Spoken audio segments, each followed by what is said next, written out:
그러나 너는 배우고 확신한 일에 거하라. 너는 네가 누구에게서 배운 것을 알며 또 어려서부터 성경을 알았나니 성경은 능히 너로 하여금 그리스도 예수 안에 있는 믿음으로 말미암아 구원에 이른 지혜가 있게 하느니라.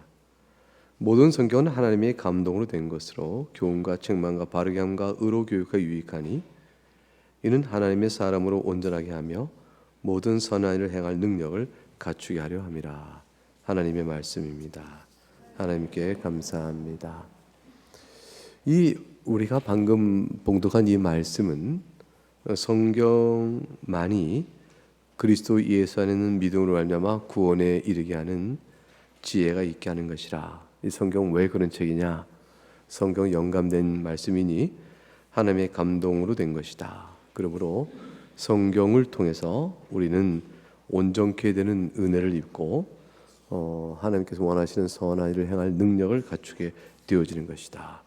이것을 통해서 성경은 우리에게 교훈을 주시고 우리를 책망도 하시고 우리를 바르게 하시고 의로 교육하기에 큰 유익함을 주신다. 이렇게 기록하고 있습니다. 종교개혁은 이와 같은 성경의 영감적 권위와 성경의 용도만이 교회를 바르게 세우는 유일한 권위다라는 것을 주장하는 것입니다. 근데 로마 캐톨릭도 성경을 같이 읽고 있거든요.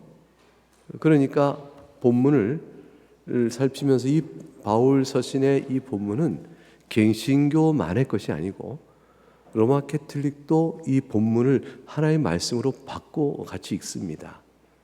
그러니까 결국 우리는 질문을 하는 것이죠. 보라, 성경만이 이런 것이 아니냐라고 말할 때 저들은 이렇게 생각합니다.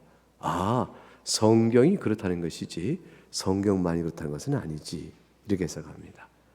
결국 오늘 본문이 성경은 어떤 책이냐는 것을 설명해주고 성경이 교회가 세워지는 유일한 권위다라는 것을 말하는 것일 때 성경만이 그렇다는 것은 저들의 생각에는 성경이 그렇다는 것이고 성경 외에 또 같은 권위가 있을 수 있는 다른 것이 있다는 점은 배척하는 것은 아니다 생각하는 것이죠. 그래서 결국 이 두 개의 상관관계가 서로 교회를 세워가고 신학을 세워가는 인식의 차이를 낳게 되었습니다. 오늘은 이제 종교개혁의 기념 특강이며 나그네 교회 설립 8주년에 관한 기초를 놓는 과정 속에서 성경에 대한 올바른 이해를 좀 더 바르게 갖기를 원하고 특히 천주교회와 우리는 어떤 점의 차이가 있는지를 잘 분별하며 이 분별은 성경 자체만의 문제가 아니고 이 성경을 바라보고 이해하는 교회론적인 이해와 또한 연결되어 있다는 사실을 여러분에게 말씀드리고자 합니다. 여러분이 나눠진 그 핸드아웃을 보게 되면 이것은 2017년에 작성했던 글입니다. 그때에 종교개혁 500주년 기념하여 합동신학대학원에서 기념신학 강좌를 열었는데 그때 11월 1일에 발표되었던 글입니다. 이 글을 가지고 여러분에게 오늘 전달하도록 하겠습니다. 첫 번째 면을 넘어가고 두 번째 면인 92면을 보겠습니다. 92면에 첫 번째 단락, 이러한 모든 표어들은 이렇게 되어 있어요. 이런 표어들은 뭘 뜻하냐면 위에 보게 되면 첫 줄부터 나와 있죠. 오직으로 되어 있는 표어들이 나와 있습니다. 한번 같이 읽어볼까요? 시작. 오직 성경만으로, 오직 그리스도뿐, 오직 은혜만으로, 오직 믿음만으로, 또 덧붙여서 영광은 오직 하나님께. 이렇게 이런 5가지 표어들을 종교개혁의 신학사상과 맞물려서 특징적으로 제시를 합니다. 그런데 이것은 사실은 종교개혁 개신교만의 독점물이 아니고요. 천주교도 오직 은혜란 말을 주장하고 오직 그리스도라는 말을 주장합니다. 오직 성경만으로는 말은 오직 성경만의 의미는 다시 해석해요. 성경의 권위를 인정한 것은 똑같고 그 점에 좀 차이가 있을 거고요. 근데 영광은 오직 하나님께만 있다. 이건 로마 캐톨릭이 아주 좋아하는 말이죠. 그래서 사실은 이 5가지 모토는 우리만의 전유물이 아니고요. 각각의 내용을 해석해서 받아들인 데의 차이가 있어요. 그런데 이거 하나는 저들도 못합니다. 그게 뭐냐면 오직 믿음만으로, 이것은 저들은 받지 못합니다. 그러면 오직 성경만으로와 오직 믿음만으로가 결국은 다 이 5가지 모토 중에서 개신교와 종교개혁을 개신교와 천주교를 뚜렷이 구분하는 차이를 주는 핵심적인 모토다 이렇게 볼 수가 있습니다. 그 중에 우리는 오직 성경만으로에 관련된 내용을 살피는 것이죠. 다음 단락을 보게 되면 둘째 줄 끝에 이렇게 기록되어 있죠. 종교계의 의의는 교회의 잘못된 신앙 관행과 교리를 개혁하고 수정한 것을 넘어서서 근본적으로 여기에 차이가 있다는 거예요. 신앙과 신학의 원리를 도대체 어디다 두어야 하는 것이냐. 이 말은 신앙과 신학의 원리를 어디 두어야 하는 것은 뭘 뜻하냐면 우리의 신앙과 신학을 결정짓는 최종적인 권위는 어디 있느냐라는 것이에요. 그래서 오직 성경만으로라는 말을 할 때는 비교되는, 대조되는 것이 있어요. 전승은 아니고 성경이 유일한 규범이야, 유일한 권위야, 그 얘기를 하고 싶은 것입니다. 다시 말해서 성경과 교회 가운데 어느 것이 신앙의 규범을 결정한 일에 더 높은 권위를 갖는 것인가? 교회에 전승이 있다는 것을 부정하는 것이 아니에요. 교회는 사도 때로부터 기록되지 않은 글도 있기 때문에 전승을 부정한 것이 아닌데 오직 성경만의 표를 통해서 부인하고자 하는 전승이 있다면 교회가 임의로 결정한 것입니다. 다시 말하면 교회의 결정이 성경의 것보다 위의 권위를 가질 수는 없다라는 것이죠. 그래서 전승으로 있는 교회 결정이 성경 외에 수정되어진다면, 성경에 지배되어진다면 그건 괜찮은 전승인 것이죠. 그래서 이런 원리에 따라 종교개혁자들은 천주교회가 이건 교회가 말씀했으니 맞는 거야, 인간이 세운 전통 이런 것들을 가지고 최종적인 신앙의 규범을 결정지으려고 했을 때 아니다, 그는 성경에 보존된 복음을 왜곡하는 위험성이 있다라고 반발했고요. 반면에 천주교 신자들은 아니 종교개혁자들이 오직 성경만 외쳐?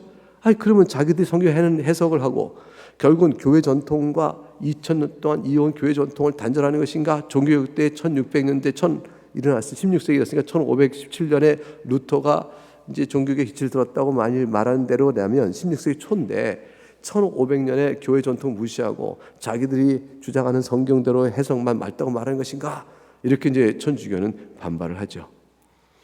그래서 밑에 셋째 줄 오직 성경만의 표가 무슨 의미를 갖는지 천주교에서 말하는 성경과 전승, 교회 교도권 이 3가지예요. 천주교는 성경과 전승, 전통 그것과 교회 교도권의 상관관계를 어떻게 보고 있는지, 관련하여 교회론을 어떻게 보고 교회를 어떻게 보고 있는지 이런 것들에 대해서 내용을 좀 살핌으로 바라보는 것입니다. 그렇기 때문에 우리는 뭘 알게 되냐면요, 천주교의 교회론과 교회를 구성하는 교황과 주교단 그리고 전승 그리고 성경 이런 관계를 보게 될 거예요. 첫 번째, 교회 사적 관점에서 본 성경과 전승을 살피겠습니다. 천주교회는 성경과 전승을 신앙 규범 세우는 신앙 원리로 삼습니다. 자, 우리는 뭐만 삼죠? 성경. 전승은 성경에서 해석되기 때문에 최종적 권위가 아니에요. 근데 천주교회는 성경과 전승을 둘 다 신앙 규범을 세우는 신앙 원리로 삼습니다. 자, 질문이 나오죠. 어떻게 전승이 우리의 신앙 원리가 될 수 있단 말인가? 이럴 때 이들은 그 입장을 16세기의 트렌트 공의회, 19세기의 제1차 바티칸 공의회, 20세기 제2차 바티칸 공의를 토대로 이걸 확정졌습니다. 근데 거기서 5절 내려오겠습니다. 초대교회 때부터는 어떻게 됐나 한번 살펴보자는 거죠. 왜냐하면 우리는 16세기의 트렌트 공의회, 19세기, 20세기는 다 이미 1500년 흘러온 다음에 있는 일이니까, 종교개혁 당시 일이니까 초대교회 때부터는 어떻게 됐는지 살펴보자. 그러면 그 단락에 5줄을 내려오게 되면 2번 각주 옆에 붙어 있습니다. 초대교회에서 복음의 선포, 캐리그는 말이에요. 성경 또 전승은 어떤 의미에서 서로 배타적인 것이 아니었다. 이게 굉장히 중요한 말이에요. 초대교회 때는 사도들의 복음의 선포, 기록된 성경, 기록되지 않은 전승, 이 세 가지는 배타적이지 않고 완전히 일치했습니다. 교회는 캐리그마를 선포했죠. 캐리그마는 성경에 들어있는 것이죠. 그리고 전승은 이 캐리그마를 살아있는 형태로 움직여 행동하는 사건이었어요. 그것의 결과예요. 그러니까 전승은 성경에 들어있는 캐리그마를 선포하고 그거를 선포하는 살아있는 형태다. 그것이 이제 되어지면 그걸 외치는 사도들의 메시지는 캐리그마면 성경 담고 있으니까 이게 서로 연동되고 하나로 일치되는 것으로 받아들여졌어요. 그래서 그 다음 주 보겠어요. 초대교회는 성경에 기록된 그리스도는 우리의 구주이시며 살아계신 하나님의 아들이시다, 하나님의 한 분이시다, 이게 다 캐리그마인데, 이런 것들에 기록된 모든 것을 선포하였고 동시에 그 선포된 캐리그마는 하나의 살아있는 전승의 형식으로 교회 안에서 행해지고 남아있는 것이었습니다. 그러니까 교회란 성령의 역사로 인하여 생명을 부여받아서 살아서 가시로 존재하는 그리스도의 몸이라고 생각할 때 성경과 전승이 서로 일치한 상태로 존재하는 것은 당연한 것이죠. 왜냐하면 교회가 성령의 역사로 하나의 그리스도의 몸이다 하면 교회가 그리스도의 몸이잖아요. 그 안에서 이루어지는 성경과 그 안에 선포된 캐리그마를 행하는 전통은 서로 간에 배타될 수가 없는 거죠. 일치되는 것이죠. 그래서 왜냐하면 그 다음 문장 보세요. 사도들이 활동하는 초대교회에서는 복음의 내용이나 그걸 참여하고 전달하는 해석이 다 성령 하나님의 역사로 받아들인 것이죠. 고백되는 신앙의 내용이나 그것을 믿는 신앙이 다 성령 하나님의 일이기 때문에 성경과 전승은 믿음과 진리에 관해서 실질적으로 동일한 외연을 갖는 것으로 여겨졌습니다.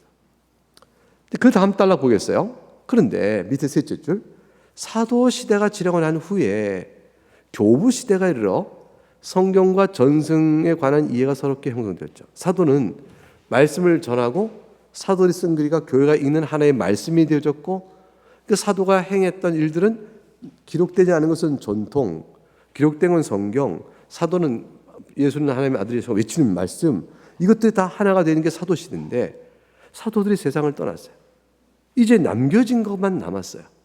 근데 그거 갖고 교부 시대에 이르게 되면 어떻게 볼 것인가? 성경과 전승에 관한 이해가 새롭게 형성될 수밖에 없죠. 그 맨 밑에 둘째 줄, 성경과 전승은 사도들이 전수한 것을 각각 기록된 형태로 갖기도 하고 기록되지 않은 형태로 남겨둔 것이 있죠. 그리고 기록된 형태는 뭐가 되죠? 성경. 기록되지 않은 것은 사도들이 이렇게 해왔던 것입니다 라는 전통이 돼서 둘 다 존경을 드리고 또 각각의 가르침에 복종해야 한다는 것이 교부 시대에 당연하게 여겨졌던 것이죠. 그러니까 이런 것은 자연스럽게 성경 기록된 사도들의 가르침 외에 성경 바깥에 있는 구술, 입술로 전해지는 전승도 또한 기록된 성경만큼 권위가 있는 것이라는 개념을 자연스럽게 가질 수가 있게 되어집니다. 이게 이제 교부 시대 때마도 이렇게 되어지는 것이죠. 이러한 이해에 관해서 아우구스티누스가 그 셋째 줄 내려오면 이렇게 돼 있죠. 아우구스티누스가 그 유명한 어거스틴이라는 사람이에요. 라틴어식 발음으로 아우구스티누스 이렇게 우리가 읽습니다. 교회는 신자들로 하여금 성경의 권위를 발견하도록 하는 한편, 성경은 신자들로 하여금 사도들이 글로 남기지 않은 문제들에 관해서는 교회의 권위를 참적해 한다고 말하는 것을 이해하여 인용을 했습니다. 그러니까 무슨 얘기냐면 교회는 기록된 사도들의 글을 성경의 말씀으로 받아들입니다. 근데 사도의 글로 남기지 않은 이런 것들은 어떻게 됩니까? 교회가 그것이 성경과 똑같이 사도들로부터 받은 권위 있는 겁니다 라고 말해주면 그렇습니까? 라고 받는 거예요. 자, 어떤 문제 생기죠? 기록된 성경은 성경 자체가 스스로 권위가 있다는 것을 우리가 말해줄 수 있어요. 교회가 굳이 성경이 하나님의 말씀이다 하고 말해주지 않아도 성경 자체가 권위를 말해주는 부분이 있어요. 그래서 교회가 성경을 하나님의 말씀이야 그러면 그럼요, 성경 과연 하나님의 말씀이죠 라고 서로 이렇게 될 수 있는데, 이제 이 전승이 된 것은 형태가 없단 말이에요. 기록되어 있지 않았거든요. 그러니까 교회가 내밀면 이것은 사도들이 기록하지 않은 전승입니다 하고 내밀면 그럼 그렇습니까 하고 받아들여야 하는 수밖에 없는데, 그런데 그것의 권위가 기록된 성경과 똑같다라고 되어지면 이제 혼돈의 위험성이 있죠. 그런데 교부 시대만 해도 이러한 왜곡이나 오류가 비교적 적고 원리적으로는 서로 안에 있다라고 볼 수가 있었어요. 그래서 그 달랑 맨 아래줄에 성경과 전승이 서로 안에 있다라고 고백을 이해를 했습니다. 근데 이러한 흐름이 점점점 세월이 흘러가면서 어떤 일이 벌어지냐면, 사도들이 기록된 것 외에 가르쳐 준 것이 있습니다, 기록되지 않은 이런 구술 전세라는 것이 세월이 흘러가면서 점점 변질되거나 오염되거나 외부 것이 들어오거나 이런 일들이 생길 수가 있죠. 만일 교회가 거룩하며 완전하다면 그런 오류를 배격할 거예요. 교회가 거룩하고 온전하니까 사도들의 구술 전승을 그대로 잘 보관하고 다른 것들 다 가려낼 텐데, 만일 교회가 오염됐거나 교회가 오류를 범하거나 교회가 타락했다면, 그러면 기록된 문서야 어떻게 못하지만 구술 전승이라는 것에 대한 잘못된 것이 들어올 여지가 생기잖아요. 이게 이제 세월이 흘러가면서 나타나는 문제점들이 있게 되어지는 것이죠. 14세기에는 두 가지 양상으로 맨 아랫줄 양상이 나타납니다. 하나는 오직 성경만으로 해야 한다라는 것에 대한 14세기쯤 와서는 이런 양상이 나타나게 되어졌고요. 그리고 다른 하나는 성경 밖에도 전승이 있다는 걸 인정해야지 라고 해서 이 두 가지가 14세기의 갈등의 구조가 이제 수면에 막 떠오르게 되어지는 것이죠. 그래서 오직 성경만의 원리는 성경 이외에 성경 밖에는 구술 전승의 권위를 인정하자. 그럴 때 잠깐 그게 사도시대 때 인정되는 것과 달리 지금도 그렇게 인정하기는 성경에 비춰보면 문제가 많은데 여기 나온 거죠. 만일 말이에요, 사도시대와 똑같이 구술 전승도 성경과 일치되고 있다면 그럼 왜 거기에 문제 삼겠어요? 근데 문제가 되고 있는 걸 발견하니까 다른데 이걸 믿어야 된다고, 받아야 된다고? 성경만을 따라야겠어, 이거 불안해 라는 게 등장한 것이죠. 그래서 저항이 나타나게 됩니다. 그게 중세 14세기 때 이미 종교개혁의 그림자랄까요? 전조 형상이 나타났는데, 토마스 브래드워딘 이런 사람은요, 이 신칭이 믿음으로부터에 대한 교리가 성경에 써서 이들을 믿어야 한다라고까지 말하는 그 신앙을 이제 이렇게 슬슬 끌어낸 사람이었어요. 그러니까 중세 14세기 때 중세 사람이지만 이미 종교개혁적 신앙 원리를 말했다라고 볼 수 있는 사람이에요. 이런 사람이 등장한 거죠. 토마스 브래드워딘, 존 위클리프 성경 번역하잖아요. 위클리프 번역 성경, 지금도 위클리프 성경 번역해 있는 것처럼 성경을 번역하며 성경의 권위를 내세운 사람들, 얀 후스, 종교개혁의 전 파이오니어죠. 먼저 앞섰던 사람이에요. 그리고 비셀 한스브루트 같은 사람들이 등장했습니다. 이러한 사람들이 성경만으로 봐야겠다라고 구술 전승에 대한 회의를 갖고 오자, 반면에 무슨 소리야? 성경 밖에 전승에 대한 권위를 인정해야지. 교회가 말이야 사도들의 메시지를 다 기록한 게 아니잖아. 기록되지 않은 거 있는데 그런 것들도 인정해야지 무슨 소린가? 이런 주장하는 입장을 갖고 있는 사람들이 장 제르송, 윌리엄 오캄, 피에르 데일리 같은 사람이 있어요. 이런 사람들이 등장했습니다. 자, 이제 그러면서 15세기를 넘어서면서 중세 후기로 들어갑니다. 중세 후기로 들어가면서 성경과 전승의 관계에 심각한 균열이 생기실까요? 어느 쪽에서? 로마 캐톨릭 안에서가 아니고, 로마 캐톨릭 그 당시 교회가 하나였으니까, 아직 개신교로 인해서 종교개혁 되기 전이에요. 그러니까 교회 안에서 성경과 전승의 관계를 달리 이해하는 사람들이 자꾸 나타나기 시작한 거고요. 성경과 교회가, 성경과 전승이 서로 내주에 있고, 교회 자체가 성령의 은혜로 세워진 그리스도의 몸이니 그 교회 안에 성경이 있고 그 교회가 지킨 구술 전승은 믿을 만하다라는 것에 대한 이해가 해체를 겪기 시작한 거예요. 그것이 이제 인정하지 않는 일이 되어지게 된 것이죠. 그 까닭은 인문주의에 대한 연구 발달이에요. 고전적 문서를 잘 보는 인문학적 연구 방법론이 잘 학문적으로 발전하게 되면서 성경의 원문도 보고 연구를 하다 보니까 가만히 있어봐. 성경의 문맥과 배경과 해석을 살피니 이거 구술 전승에서 세워진 거 인정할 수 없겠는데 이것들의 문제가 등장한 것이죠. 결국 성경의 근거의 교리를 이제껏 믿어왔던 교례를 수정하거나 아니면 그 교리를 지켜야 성경을 버리고 외적인 전승에 호소하는 이런 일이 벌어진 거죠. 예컨대 연옥서를 인정할 것이냐? 안 되겠다. 성경 정경이 없는데 뭐냐? 그러니까 구술 전승에 호소하고 외경에 호소해야겠다. 없는 것, 있는 것. 그래서 성경을 기초로 하여 잘못된 교리를 수정해야 한다는 소리가 확 올라오는 데 대해서 무슨 소리?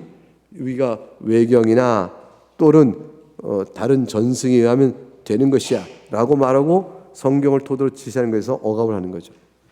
그러면 결국 그 억압은 무슨 문제 억압이 되냐면 성경 해석의 결정권을 누가 갖느냐는 거예요. 그래서 종교개혁자들이 성경을 봐라 이렇지 않냐 라고 이렇게 내밀면 누가 그렇게 해석하라고 했느냐 이렇게 돼요. 누가 성경을 그렇게 읽으라고 했느냐 이거죠. 아니 성경을 있으니 그렇게 읽는 게 맞지. 무슨 소리야? 사서로이 읽어서야 되는 줄 아는가? 그 성경 본문을 교회가 1500년 동안 읽어온 게 있네. 그러면 여지껏 그 성경을 읽어온 교회가 다 틀리고 너희들만 맞단 말이냐? 라는 말이 나오는 거죠. 이렇게 해서 성경 자체를 통하여 잘못된 교리를 수정해야 한다. 잘못된 구술과 전승을 수정해야 한다는 주장이 해석의 문제로 전이시켜서 누가 성경을 그렇게 해석하라고 그랬어? 이렇게 구술 전승에 기초한 교리를 정당화하는 식으로 성경을 해석함으로써 이거를 누리려고 했죠. 근데 종교개혁자들은 결국 뭐냐면 그렇게 누리지 않은 거예요. 그건 절대로 그런 해석은 받을 수 없어. 그 해석은 틀린 해석이고 본문이 말하는 해석은 이거다. 그 교리 수정해라. 이게 나온 거죠. 그래서 결국은 누가 성경을 정확히 읽느냐에 다툼이 되어지게 된 것입니다. 그때에 종교개혁자들은 오직 성경으로만이다 라고 주장을 내세우게 된 것이죠. 그래서 그런 가운데 그 다음 단락 보겠어요. 중세 후기에는 후자의 견해, 즉 특정한 교리를 지키기 위해서 성경을 보호하지 않고 성경의 외적인 전승에 호소하자라는 견해가 교황 절대권주의자, 큐리얼리스트, 공의 우선주의자, 콘실리아리스트 이 두 개의 입장에게서 모두 지지를 받는 양상이 나타났다. 무슨 말이냐면요. 교황주의자들은 공의주의자이고 서로 갈등한 게 있었어요. 누가 교회의 최종적 결정을 할 것이냐. 교회 결정의 최종적 권위를 주교단이 갖느냐. 공의의 우선주의자예요. 콘실리아리스트. 아니다. 교황에게 있다. 큐리얼리스트. 그래서 교황이 교회 결정의 최고의 교도권을 갖느냐 아니면 주교단에게 있느냐 서로 으르릉 파워 게임을 하는데 이 둘이 손잡고 개신교에 대해서는 무슨 소리야? 성경을 그렇게 해서는 안 되고 성경 해석권은 교회에 있어. 교회 안에 누구? 그거는 우리끼리 논할 문제야. 교황이든지 주교단인지. 그건 일단은 신경 끄고 교회에 있어. 그러니 너희가 해석하는 사서론 해석을 따르지 말고 우리가 교회가 제시한 해석에 따라 우리가 제시한 모든 교리가 옳다고 해야 한다. 종교개혁자들은 그런 교리를 근거가 성경에 없는데 이것 봐. 구술전승이랑 있는 것이 라고 넘어가는 식으로 계속 나간 거죠. 그래서 이러한 양상은 교회 교도권을 호소하는 등장했어요. 교회 교도권에 따라 결정해야 한다. 교회가 모든 가르침의 최고의 권위를 갖는 것이죠. 밑에 두째 줄 각각 임의대로 해석하는 결정은 많은데 성경을 사람들이 임의로 사서로 해석하는 경우가 많은데 그걸 내버려 두면 다 어지러워진다. 바르게 알 수 있도록 교황이 결정권을 내려준다. 교황이 결정을 내려준다. 이게 교도권이에요. 굉장히 중요하죠. 여기서 성경과 전승의 권위에 관한 천주교의 주장들은 그리스도의 교회에 대한 이해와 맞벌린 교황의 지위에 관해서 연결이 되어져 갑니다.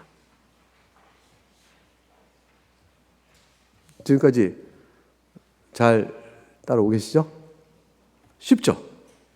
네, 제가 설명을 잘하고 있다는 느낌이 들어요. 제 나름대로는 잘 따라오실 겁니다. 두 번째, 천주교회는 어떤 신학 원리냐? 성경 전승이 있는데 이 내용을 좀 살펴보죠. 자, 이러한 배경 위에서 교황의 지위와 교도권 문제는 뒤에서 다시 얘기할 거예요.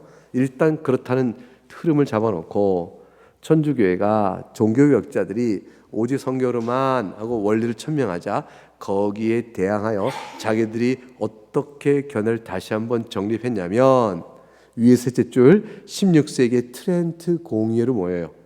트렌트 공의회에 모여서 자신의 견해를 확정하고 19세기 가서 제1차 바티칸 공의회, 20세기 제2차 바티칸 공의회가 각각 그 내용을 받아 자신들의 입장을 정리합니다. 자, 트렌트 공의회는 1545년 12월 루터가 비텐베르크 성당에 가서 비문에 딱 문서를 놓고 면죄벌의 철폐 등등의 잘못된 관행을 이렇게 말했을 때 그게 1517년이거든요. 그때를 우리가 이제 종교의 시점이다라고 본다면, 물론 스위스에서는 그렇게 안 봐요. 스위스 종교개혁은 그 다음 해를 보든가 그럴 거예요. 그래서 어쨌건 그때는 이미 한 30년 세월 가까이 20년 넘는 세월이 지난 다음이니까 개신교회의 세력들이 여기저기 세워가고 있을 때입니다. 1545년 되니까 로마 캐톨릭이 다급해졌죠. 그래서 자기들 입장을 정리하기 위해서 12월에 회의를 열었고 그 4개월쯤 지난 1546년에 4월 달에 제4차 회의에서 첫 번째 교령을 다루었습니다. 그 교령은 제일 먼저 성경과 전승에 관한 것이었습니다. 그 첫 번째 교령의 내용은 이거예요. 성경과 사도들의 전승을 수용함. 성경 누가 썼죠? 사도들이 쓴 거예요. 근데 사도들의 전승, 그러니까 권위가 사도란데 확실하게 되면서 전승이 그걸 업고 가는 일이 되어졌습니다. 인용 부분 넘어서 그 다음 쪽을 보겠습니다. 해설 부분 뭐죠? 천주교회는 사도들에게 선포하도록 명하신 그리스도의 복음을 모든 구원의 진리와 윤리 규범의 원천으로 규정합니다. 이것은 종교개혁도 마찬가지죠. 우리도 마찬가지예요. 사도들에게 선포하라고 명하신 그리스도의 복음, 그것이 구원의 진리와 윤리 규범의 원천이 될 수밖에 없죠. 그러나 그리스도의 복음이라는 원천에서 나오는 구원의 진리와 규범을 누가 전해주고 무엇을 통해서 이걸 받는 것이냐, 이거죠. 그리스도의 복음을 통해 원천에서 나오는 구원의 진리, 구원에 관한 규범을 무엇을 통해 우리가 알 수 있는 겁니까? 라고 그 방편에서 물어볼 때 로마 캐톨릭은 종교개혁 교회와 다르게 기록된 책 성경이죠. 그것만이 아니고 기록되지 않은 전승들도 또한 우리에게 예수 그리스도의 복음의 원천에서 나오는 구원의 진리와 규범을 전해준다 하고 방편과 수단을 하나 더 얹었어요. 자, 그래서 그 다음 달라 보겠어요. 전승에 대한 이해가 이렇기 때문에 천주교는 이 전승들을 성경과 동일한 애정과 존경으로 공경을 합니다. 다음 페이지 넘어가겠어요. 트렌트 공의회는 전승을 성경과 똑같은 애정과 존경으로 받아들이고 공경을 하는 것이 정통 신앙의 교부들의 모범을 따르는 이고 마땅한 걸 선언합니다. 이게 초대교회 때부터 그랬다는 것이죠. 그래서 그 다음 한 넷째 줄 내려오면 만일 전승도 영감된 것이라면, 이것은 영감됐다고 말해요.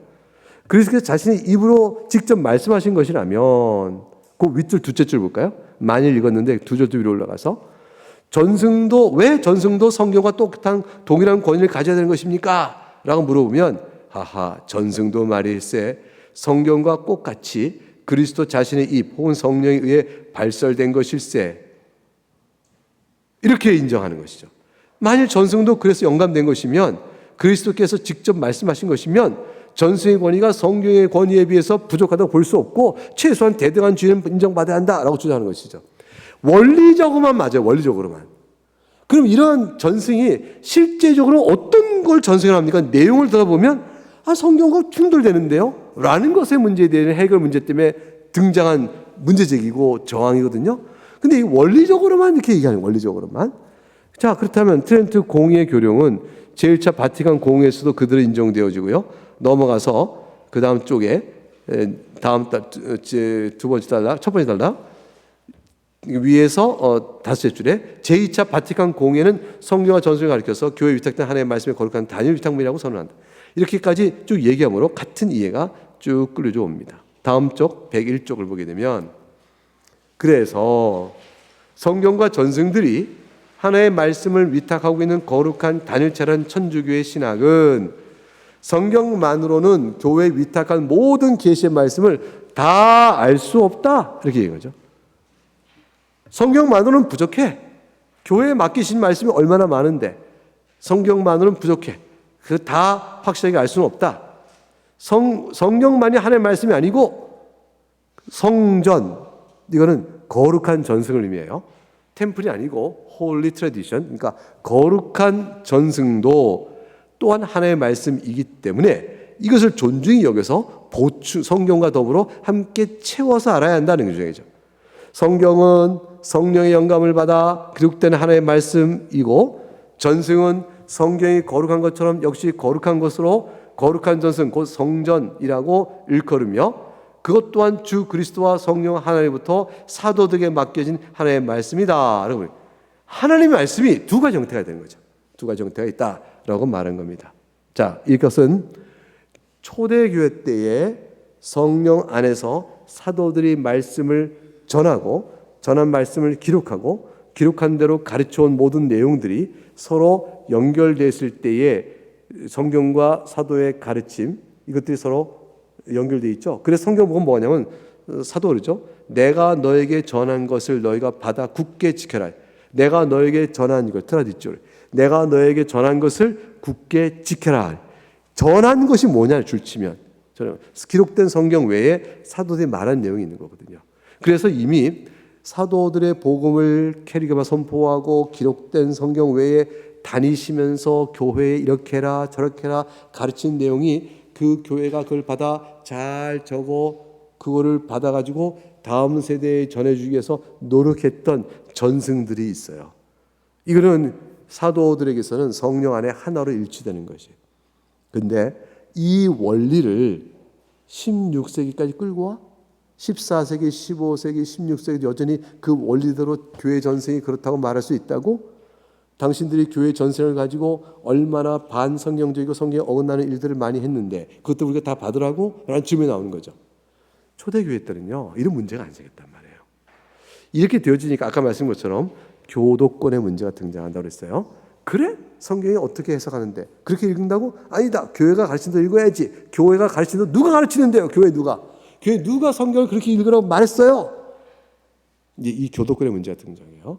그래서 성경과 전승의 해석의 열쇠를 누가 지느냐라는 문제가 신학적으로 나타나는 것이죠. 자, 그런 내용을 보겠습니다. 신학 원리에 관련한 종교개혁 신학과 로마 가톨릭의 신학의 차이점은 성경과 전승의 권위에 대한 이해와 양자 상호관계에 대한 이해에 그치는 것이 아니다. 더 나아가서 로마 가톨릭 신학은 성경과 전승에 대한 해석의 결정을 교회가 진다라고 결정한 것이에요.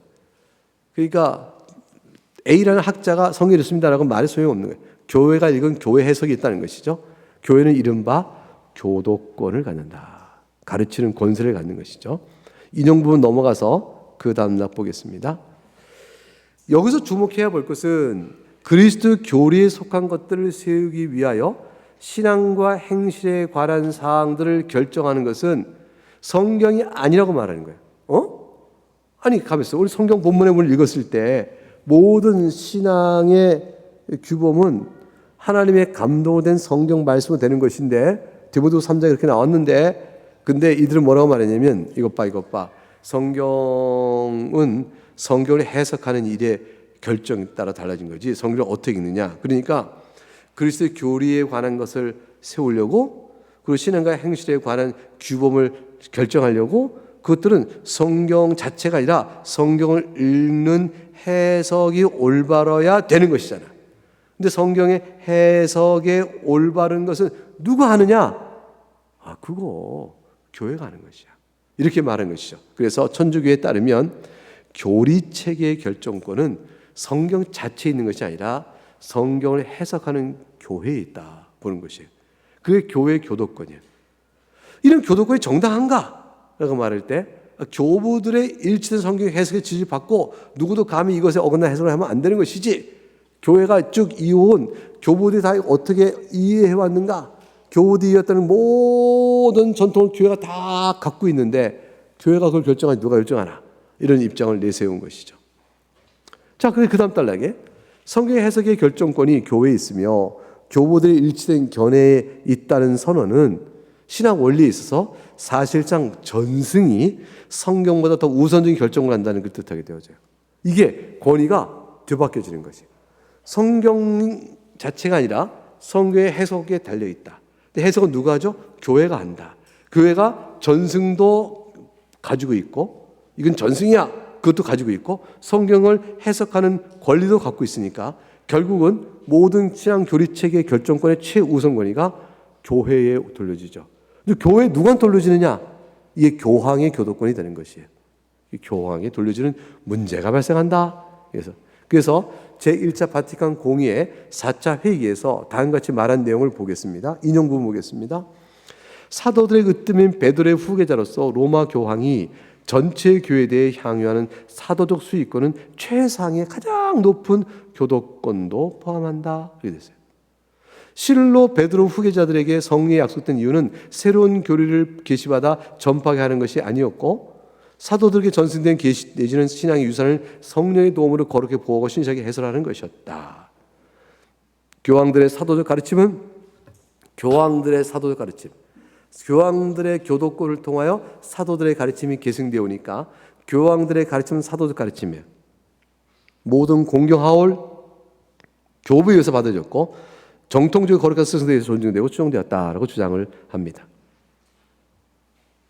자, 그래서 위에서 하나, 둘, 셋, 넷, 다섯 줄 내가게 되면 이러한 교도권을 갖고 있는 교황의 사명이 매우 중요해서 제1차 바티칸 공의회 심지어 뭐라고 말하냐면 최상의 가장 높은 교도권을 보유한 베드로의 후계자들, 곧 교황들이 말이죠. 베드로 후계자가 교황을 뜻해요. 교황들에게 심지어는 성령까지 약속됐다고 선언하기 이르렀습니다. 이 선언이 뭘 뜻하는가? 성령이 약속됐다고 교황에게? 아니, 무슨 말이에요? 그리스도의 복음이라는 계시가 성령의 영감에 의하여 성경에 기록되었고, 그리스도의 입을 통해 그리고 성령의 지시에 주어진 전승들이 있는데, 자, 성경과 전승이 있는데, 이제 성령이 주어진 약속을 받은 베드로의 후계자인 교황에 의해서 그 성경과 전승이 보존되고 해석되어진다. 그러니 교황이 결정하는 거죠. 아니, 생각해 보세요. 해석권을 갖고 있는 사람이 결정권을 갖는 것이죠. 대법원이 왜 최종 판결이죠?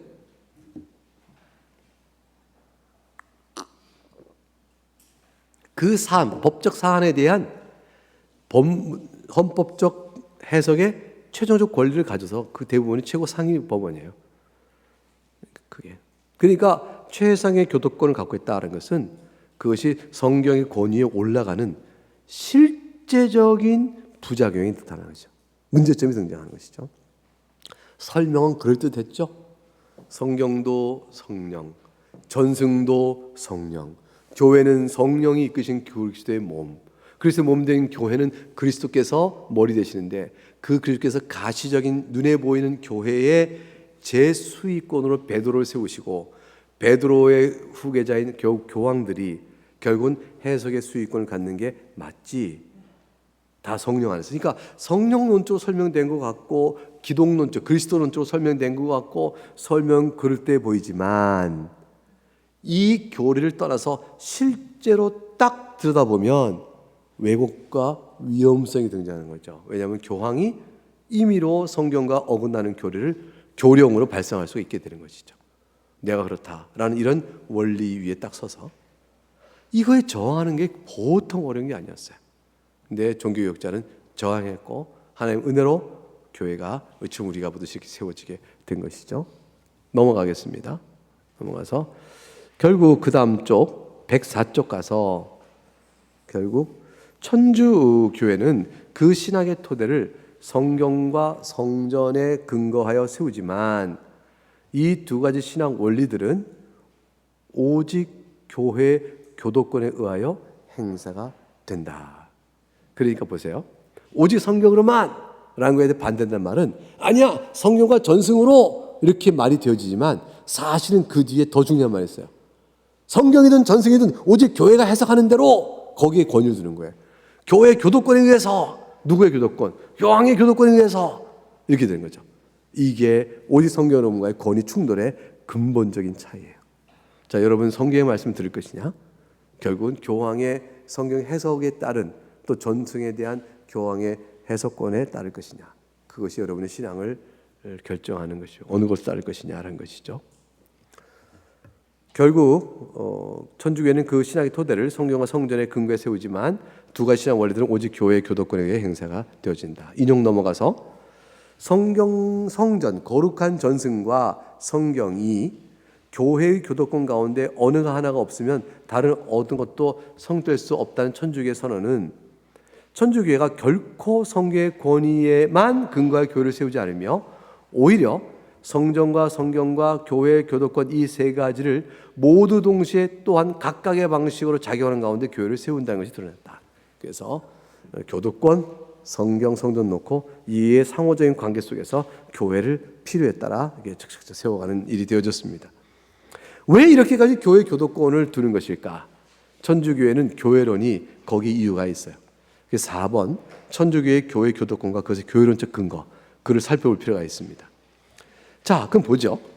천주교회가 교회 교도권을 교황과 공의회에 부여하며 사실상 성경과 전승의 권위를 종합하는 권위, 성경과 전승의 최종적으로 종합하는 권위를 부여하는 데는 천주교회 나름대로 교회론 때문이에요.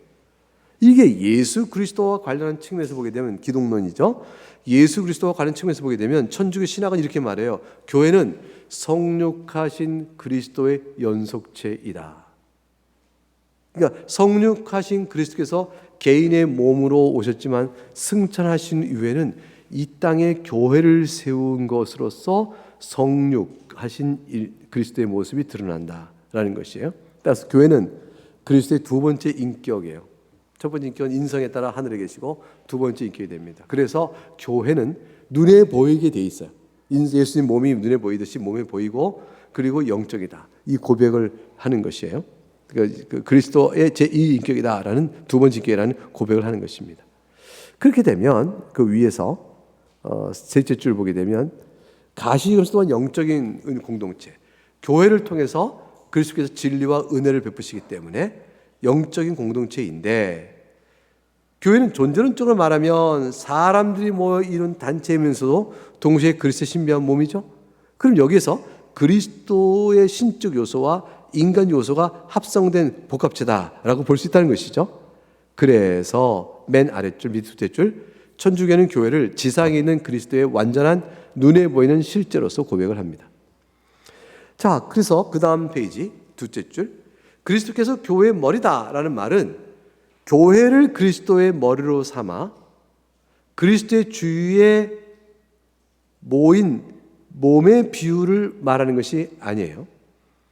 자, 교회가 그리스도의 머리다라는 말은 실제로 몸은 교회고 그리고 그리스도는 그 몸의 머리다고 봐요.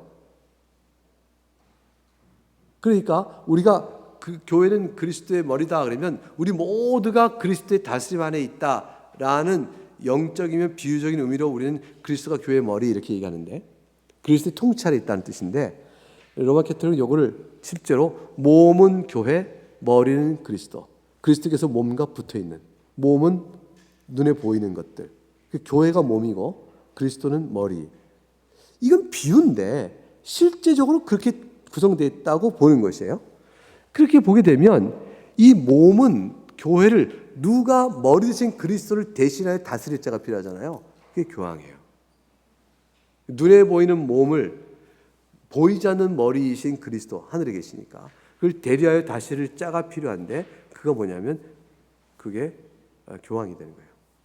그래서 그 다음 쪽 맨 밑에서 넷째 줄 보게 되면 아우구스티누스 인용 그 다음 보게 되면 아우구스티누스는 그리스도께서 교회의 머리가 되시고 교회는 그리스도의 지체, 몸이 된다는 사실을 말할 때 바로 그리스도와 교회가 온전히 하나 인간이다. 그리스도와 교회가 합쳐서 온전히 한 인간이다.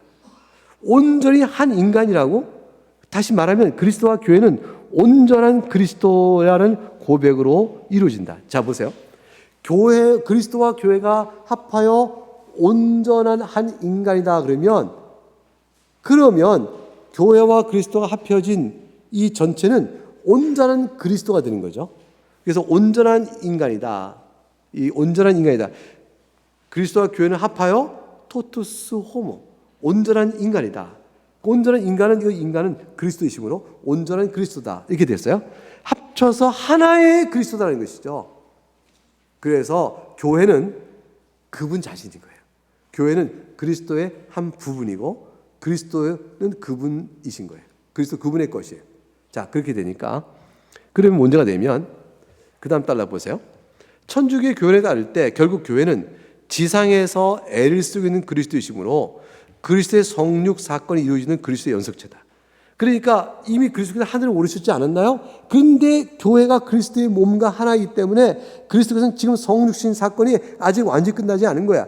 교회는 그리스도께서 승천 이후에 두 번째 인격으로 이 땅에서 활동하고 있는 그리스도 그분이라고 이렇게 보는 거죠. 그렇게 되면 그 밑에서 넷째 줄, 즉 교회는 성육하신 그리스도께서 행하신 일의 원리에 따라서 은혜를 이 세상 속의 자연에 중재하고 가르치고 전해줍니다. 그래서 그 다음 쪽 108쪽 첫 줄에 보게 되면 이런 의미에서 천주교는 하나님과 세상 사이에 서 있는 중보자가 됩니다. 그래서 교회가 세상을 향하여 그리스도의 사역을 계속하고 있는 것이에요. 자, 그러면 다섯 번째, 조금만 더 참아요. 좀 더 끝나갑니다. 천주교의 교회 교도권과 교회 수익권에서 말씀드리겠어요. 그리스도께서는 부활하신 후에 그리스도의 제 두 번째 인격으로 존재하는 교회의 사목을 이제 본인이 베드로에게 맡기셨다. 베드로와 다른 사도에게 교회의 전파와 통치를 위임하셨습니다. 그리고 후에 조직된 사회로 세워진 교회는 베드로의 후계자인 교황과 그와 친교를 이루는 주교들의 다스림을 받는다라고 되어 있어요. 교황주의자와 공의주의자가 서로 다 동의할 수 있는 표현을 쓴 거죠. 베드로 후계자인 교황에서 다스림을 받는다. 또한 그와 친교를 이루는 주교들에 의해서 다스림을 받는다라고 말을 했습니다. 그럼 그 다음 페이지 넘어갑니다. 그러면 사도직의 계승자들이 주교단을 인정하고 그의 말을 듣는 것이 그리스도의 말을 듣는 것이다 라는 교회론적 이해는 주교단의 으뜸인 교황과 주교단에 의한 교회 교도권의 든든한 기초를 제공합니다. 자, 교회론적 그것이에요. 이제 주교단을 인정하고 주교단의 말을 듣는 것이 그리스도의 말을 듣는 것이 되어버려요. 이 땅의 가시적 교회는 그리스도의 몸이고 그리스도께서 애쓰는 일을 베드로에게 맡기 때문에 결국 베드로를 대표로 하는 주교단의 말을 듣는 것이 그리스도의 말을 듣는 것과 똑같은 등식이 되어버립니다. 그러면 그 다음 날 보세요. 교황은 그리스도의 대리자가 되는 것이죠. 온 교회의 목자가 되는 것이에요. 그리고 교회에 대하여 최고의 보편적인 권한을 다 누리고 있고요. 이를 언제나 자유롭게 행사할 수 있다고 고백을 하게 됩니다. 교황은 따라서 지상의 그리스도의 몸에 속하고 그리스도 자신이신 교회를 그리스도의 대리자로 다스리는 말할 수 없이 커다란 막당한 권한을 갖게 되어집니다. 그래서 교황의 말에 거스르면 그리스도를 거스르게 되어져요. 이러한 교황이 사도들의 직무를 계승하는 주교단도 보편교회의 주체로 존재하지만 주교들의 으뜸인 단장인 교황의 동의가 있을 때야만 권한을 갖는 행사에 제한을 받습니다. 주교단 자체도요, 교황과 친교함으로 교회예요. 그래서 그렇게 되면 교회는 무엇입니까? 라는 캐톨릭의 질문에 대한 답은 뭐냐면 교황과 그를 머리로 하는 주교단이 교회고 많은 신자들은 그 주교단, 교황을 대표로 하는 주교단에 붙어 있음으로 교회예요. 그래서 가르침을 받는 교회는 그 자체의 독립적인 교회가 아니고 그리스도를 대리하여 가르치는 권한을 가진 교황을 위시한 주교단이 교회예요. 그래서 가르치는 교회는 참 교회고 가르침을 받는 수많은 교인들은 가르침 교회 때문에 교회로 붙어 있는 것들이에요. 붙어 있는 게 됩니다. 그런데 주교단 자체도 최종적인 권위는 교황이 있고 교황의 공인하에 주교단으로서의 교회로서의 공적 권위를 가져요. 교황이 부인하면 부인되어진 것이다. 그래서 주교단하고 교황 사이는 치열한 아까 말 권한 다툼이 있어요. 근데 교황을 누가 세워요? 주교단에 세우거든요. 주교단에 세우니까 주교단에 세워지되 구조는 그렇게 되어 있습니다. 결국은 사목의 권한 맨 밑에 줄, 109쪽 맨 아랫줄에 사목의 권한은 가르치는 직무, 거룩하게 하는 직무, 다스리는 직무를 통해서 실행이 되어집니다. 가르치는 직무는 선지자 직무요. 그리고 거룩하게 하는 직무는 제사장 직무요. 다스리는 직무는 왕적 직무가 되죠. 이것들과 관련된 것이 되어집니다. 그래서 최고의 권을 가진 자로서 교도권을 교황은 행사하게 되어집니다.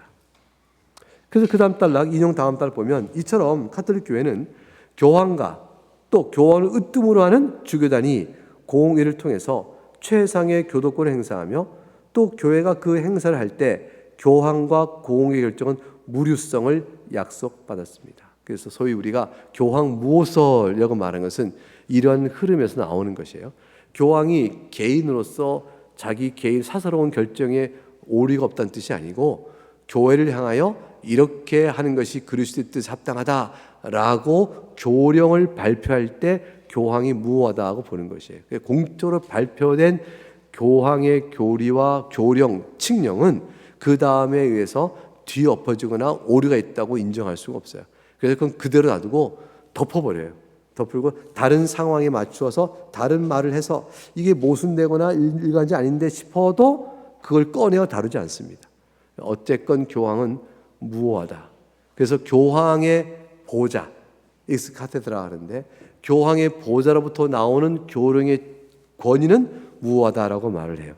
그래서 우리가 캐톨릭 신자에게 사람이 뭐가 무호하냐? 교황도 사람인데 교황 무엇을 믿다니 저것들은 이렇게 막 비방하면 무식하단 말 들어요.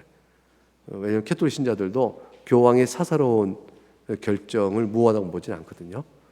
그렇게 보지 않고 교령의 결정이 그렇다라고 보는 것이죠. 그러나 교황이 거룩하고 순결하여 보통의 사람보다 하나님의 은혜를 더 받고 있으므로 개인적 사사로운 생활에도 그렇게 흠이 없을 것이라는 기대치는 갖고 있고 또 믿고 의지하고 있지만 교황 무엇이라는 교리와는 사실은 그건 관계 없는 것입니다.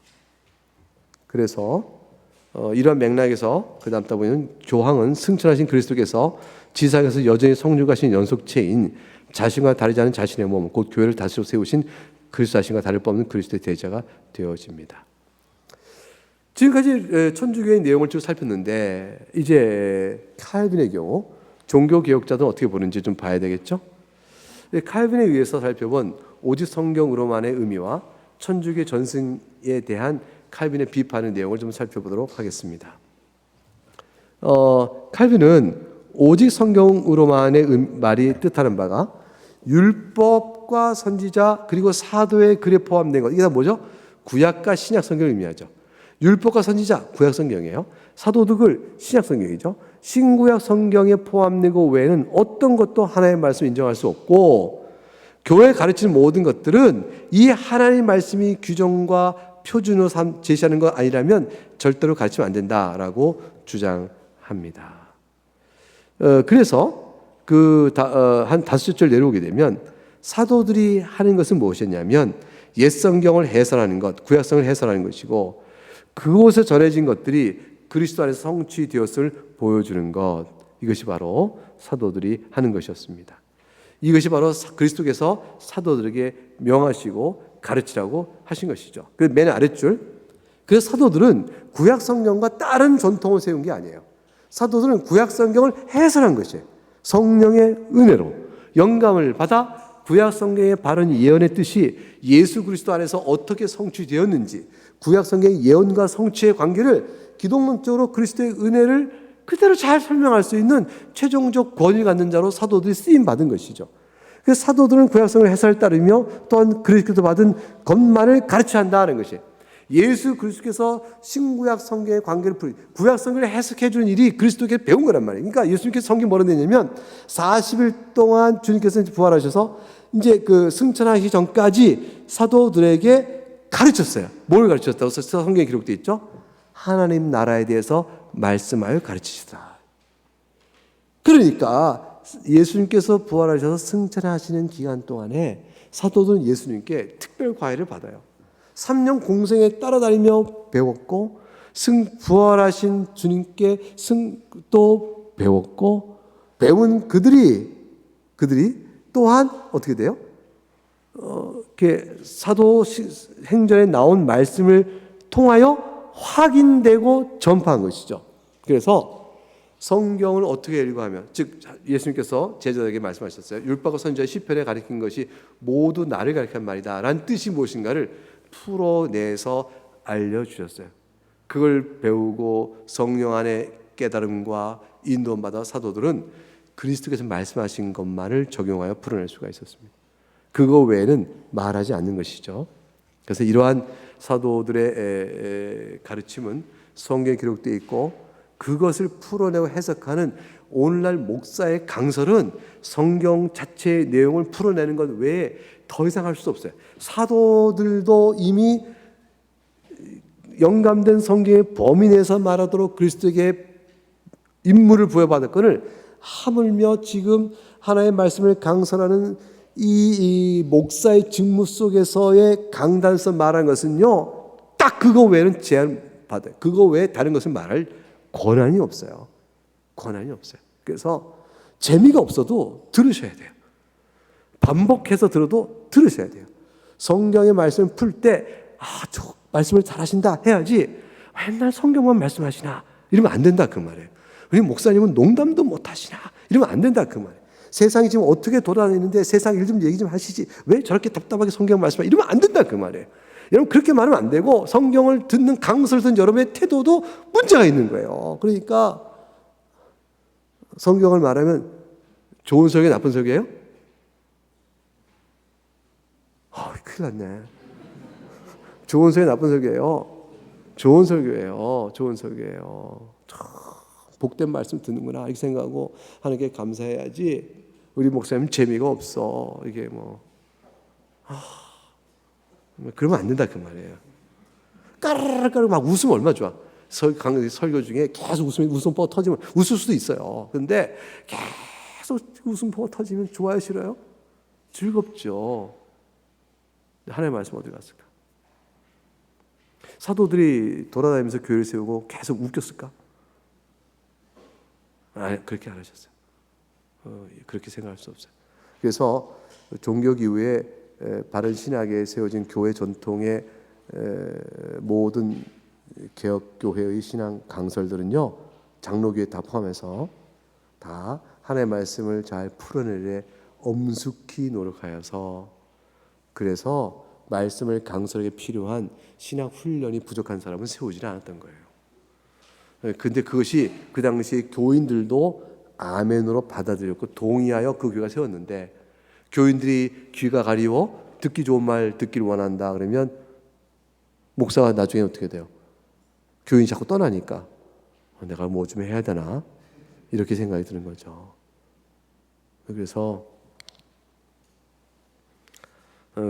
사람이 많이 모이는 교회 안에서 왜 하나 봤더니 내가 못하는 걸 하네, 그거 배워서 나도 해야지, 이런 유혹을 받지 않도록 해야 돼요. 교회가 많이 모이고 적게 모이는 것은 하나님 주신 분깃이에요.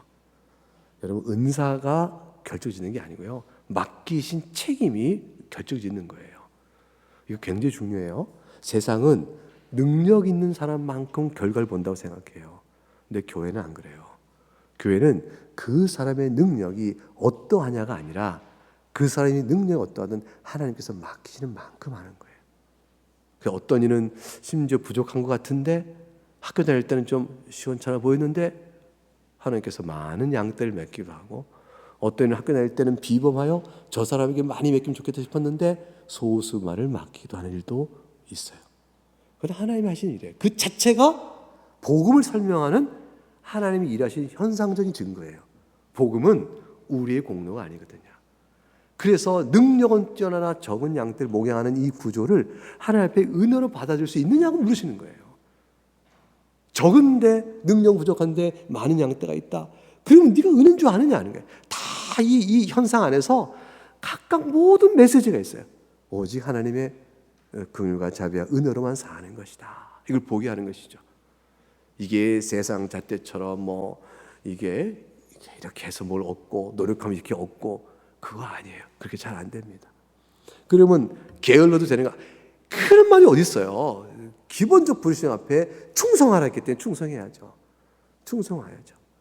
병들어 죽는 목회자가 좋은 거예요. 건강한 은퇴? 이거 좀 문제가 있는 거예요. 그죠? 은퇴할 때까지 병들어 은퇴하더라. 이게 좋은 거예요? 나쁜 거예요? 좋은 거예요? 나쁜 거예요? 열심히 해서 병들어 은퇴하다. 이게 좋은 것 같아, 내가 볼 때. 근데 은퇴할 때까지 건강하여 근력이 성하여 은퇴 후 43년을 더 살았더라. 이삭처럼. 이렇게 되면 그 사람은 그 기력을 다 어디에 안 쓰고 있기 때문에 그랬을까? 알게 되고요. 죽도록 충성하라는 거죠. 그러니까 그렇게 하는 거예요. 이제 그걸 그러고 나서 주님께서 다 추수할 때 주님이 추수하셔요. 그래서 사도들이 그렇게 그리스도 안에서 맡겨진 일만을 하여 기록되어 있기 때문에 칼빈은 말하기를, 여러분 112쪽 위에 둘째 줄, 사도들 이외의 다른 사역자들이 성경에 전해진 것과 인쳐진 것을 가르친 것 외에 그 외에 다른 것을 하면 안 돼! 라고 했어요. 다른 것을 하면 안 돼. 다른 것을 하면 안 돼. 권세는 거기서 넷째 줄 내려오면 권세는 하나님 말씀 안에서 행해야 돼요. 목사의 강설권은 전부 하나님 말씀 안에서 행해져야 돼요. 목에 내가 이렇게 힘을 주나. 그러므로 칼빈은 모든 보편교회 지킬 보편적 규정이 있다. 이게 그 인용 부분 중요해요. 여러분도 한번 같이 읽어볼까요? 인용 부분 시작. 그러므로 여기서 고려해야 할 보편적 규정이 있다. 곧 하나님께서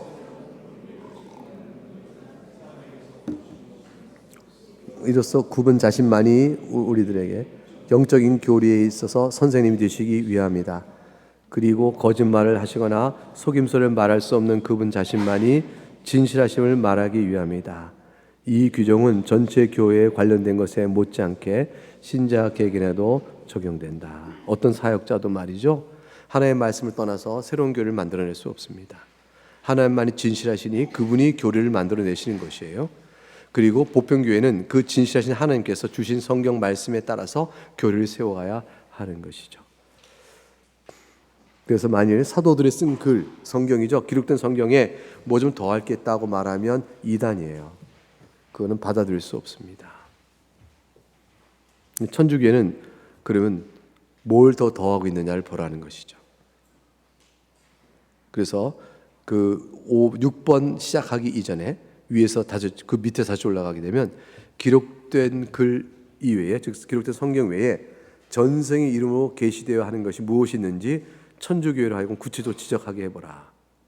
지적하는 것마다 다 그거는 아닌 것 같은데 라는 것들만 드러날 것이다. 얼마든지 기록된 성경 말씀에서 비판이 가능한 것이에요. 그리고 말씀에 어긋나는 것을 성경 외에 더하는 것은 잘못이다. 교도권 문제죠. 교도권을 칼빈이 비판합니다. 천주교 주장하는 교회 교도권은 분명히 잘못된 것이라고 말해요. 천주교는 새로운 신조를 작성할 권세가 누구한테 있다? 교회에 있다고 해요.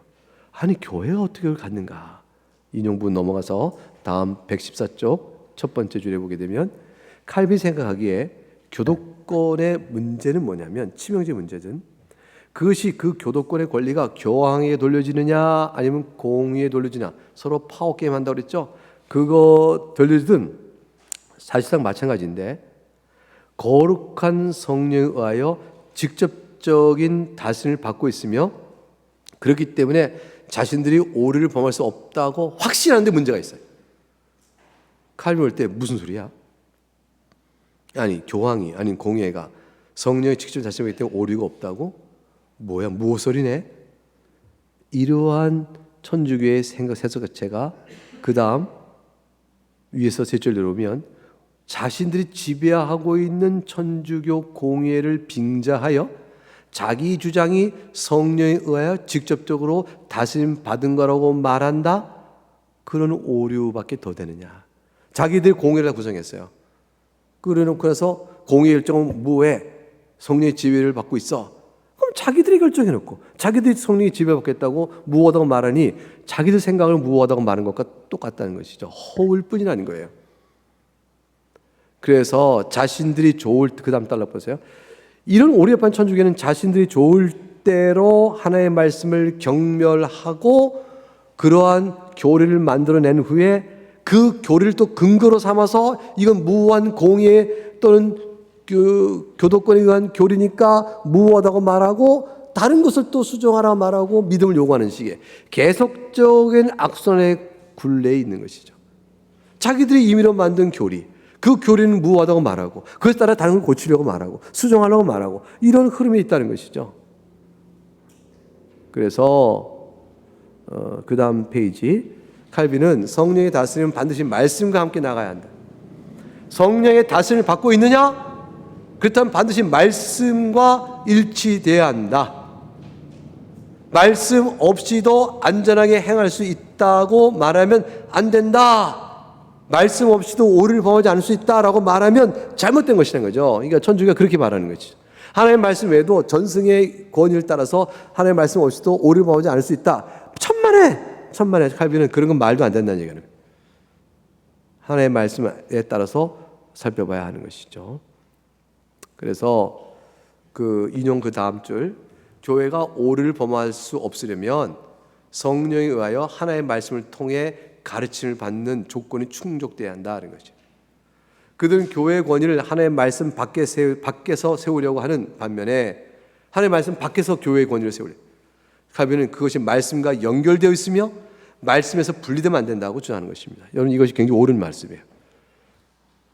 넘어가서 위에서 다섯 줄, 다음 쪽 넷째 줄 끝에 보면 제 아무리 성령을 내놓는다고 하여도 그리스도께서는 교회에 맡기신 말씀에 무엇인가를 더하기를 금하셨으며 뭔가를 빼지도 못하게 하셨어요. 이것이 하나님께서 정하신, 성령 하나님께 정하신 불가침의 작정이에요. 절대로 침해될 수 없는 작정이 뭐냐면 더하거나 빼지 말아라 라는 것이죠. 근데 천주교가 뭘 하느냐? 더하고 빼는 거 아니냐라는 거죠. 자, 그래서 결론입니다. 교회를 온전한 그리스도로 이해하며 그리스도의 몸인 교회와 교회의 머리인 그리스도가 사실상 하나라는 천주교의 교회라는 실제론적 인식에 기초하고 있다. 실제 교회가 그렇기 때문에 천주교회는 교회가 승천하신 그리스도의 성육하신 연속체로 주장을 한다. 그리스도의 몸이 이 땅에 있는 거예요, 실제로. 그러나 교회가 그리스도의 몸이라는 것은 실제론적이 아니라 비유적인 것을 이해해야 맞는 것이다. 천주교가 잘못 이해했다는 것이죠. 그리스도의 몸이 교회가 여기 있다는 건 비유적인 것이지 그리스도 승천하신 몸이 여기 실제로 있다고? 천주교회가 교회를 그리스도의 한 부분으로 여기며 교황을 그리스도의 대리자라고 높일 때 그것은 오히려 그리스도의 사역을 침해하고 그의 영광을 침식하는 것이 된다. 종교학자는 이렇게 비판하는 겁니다. 종교학자는 오직 성경만으로를 말하면서 오직 그리스도께서만이라고 같이 더불어 힘줘 말한 것은 이런 천주교의 교회론의 위험성을 직시한 것이죠. 오직 그리스도께서만 죄인을 구원하신 하나님의 은혜가 오직 그리스도께서만 홀로 구원하신 중보자의 중보이심을 선언하는 것이에요.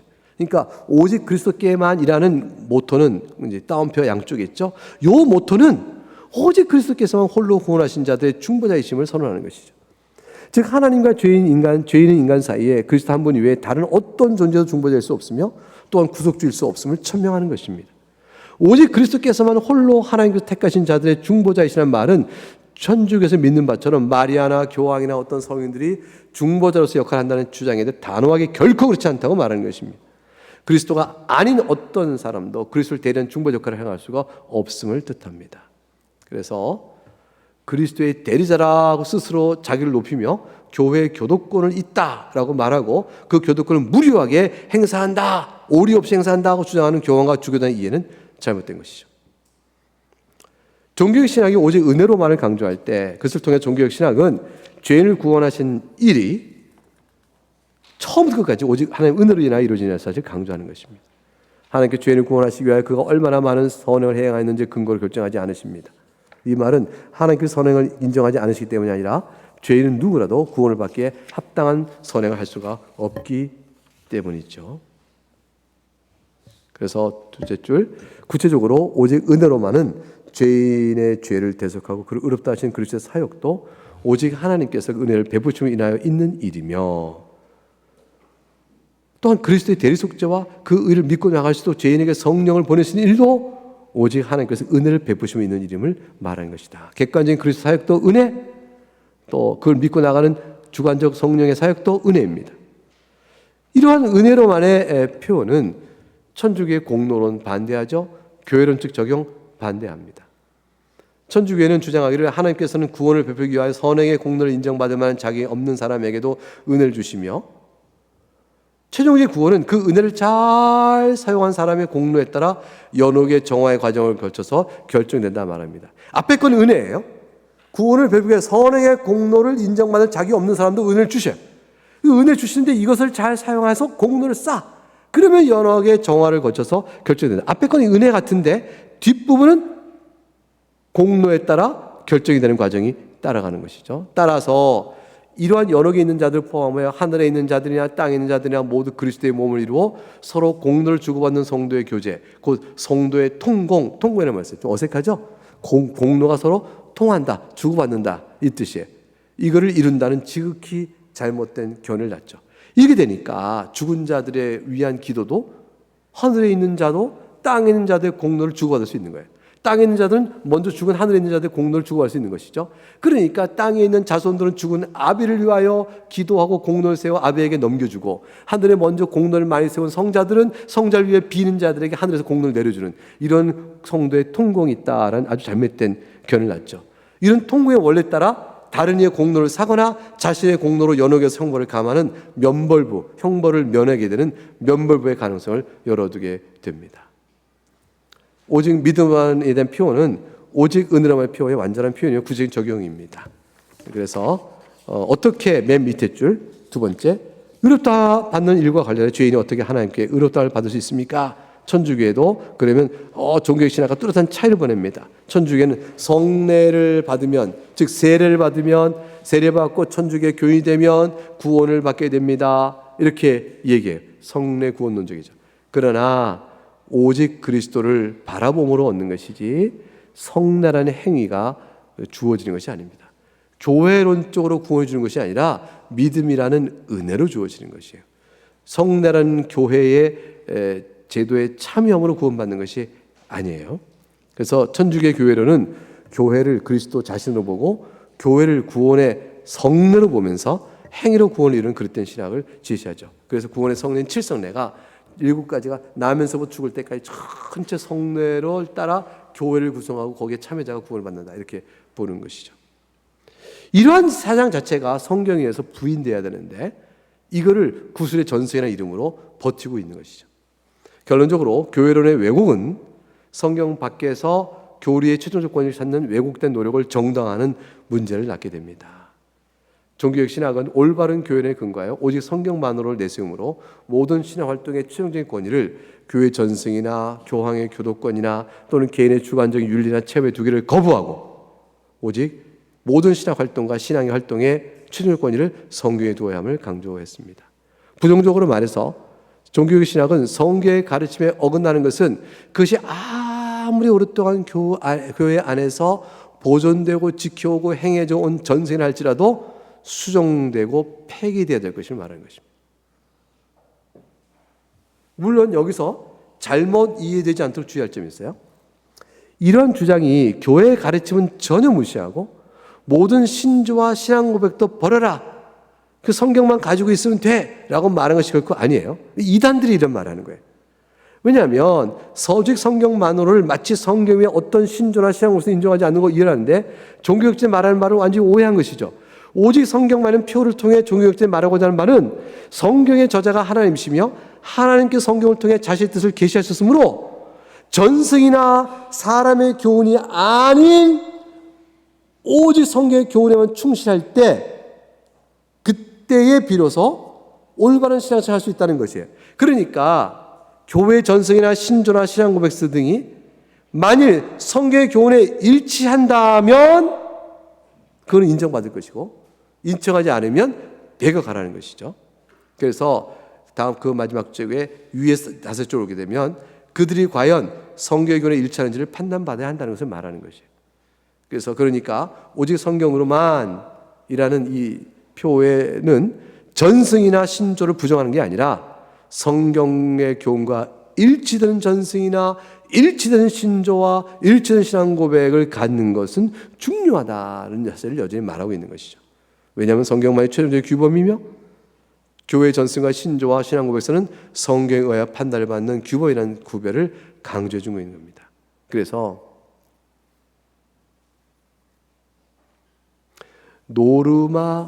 노르만스, 사실 망스 이렇게 읽어도 되는데요. 노르만은 표준이에요. N-O-R-M-A-N-S N-O-R-M-A-N-S 노르망스, 표준을 세우다라는 뜻이에요. 표준을 세우는 표준은 성경이고, 그 성경에 의해서 노르마타는 과거분사예요. 표준으로 세워진이라는 뜻이에요.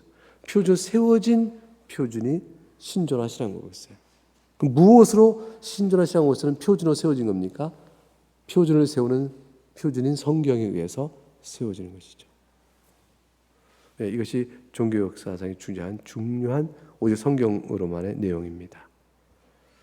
그래서 맨 밑에 셋째 줄, 바른 교회론에 근거하여 종교개혁, 종교의 표들 가운데 신앙과 신학의 원리를 제시하는 오직 성경으로만을 잘 생각하면서 종교의 정신에 따라 교회를 바로 세우는 일에 우리가 다 같이 진력을 다해야 한다. 그래서 여러분은 오직 성경만으로라는 말을 듣고 과연 목사의 지도가, 여러분 신앙의 지도가 성경에 어긋나는가 싶으면 질문을 하고, 성경에 일치하면 그것을 잘 받아들여야 되며, 목사의 강설이 성경의 해석을 잘 드러내고 있고 성경 이해를 명료히 해주고 성경을 통해 하나님께 우리에게 주시는 메시지와 적용점을 잘 건전하게 짚어주고 있으면 그것을 즐거워해야 되는 것이고요. 그렇지 못하면 불쾌 여기고 그건 아니다 라고 해야 하는 것이죠. 그러므로 그것이 여러분의 입장에서는 여러분 편에서 해야 될 교회를 세워가는 일이에요. 제 편에서 해야 될은 또 제가 이렇게 말씀대로 하는 것이고, 여러분이 그것을 판단하는 일 속에서 여러분이 해야 될 일이 있는 것입니다. 예, 종교개혁 주일도 맞이했고 나그네 교회 8주년 기념해서 이렇게 특강을 한 것으로 정돈했습니다. 예, 그러면 우리 함께 찬송하겠습니다.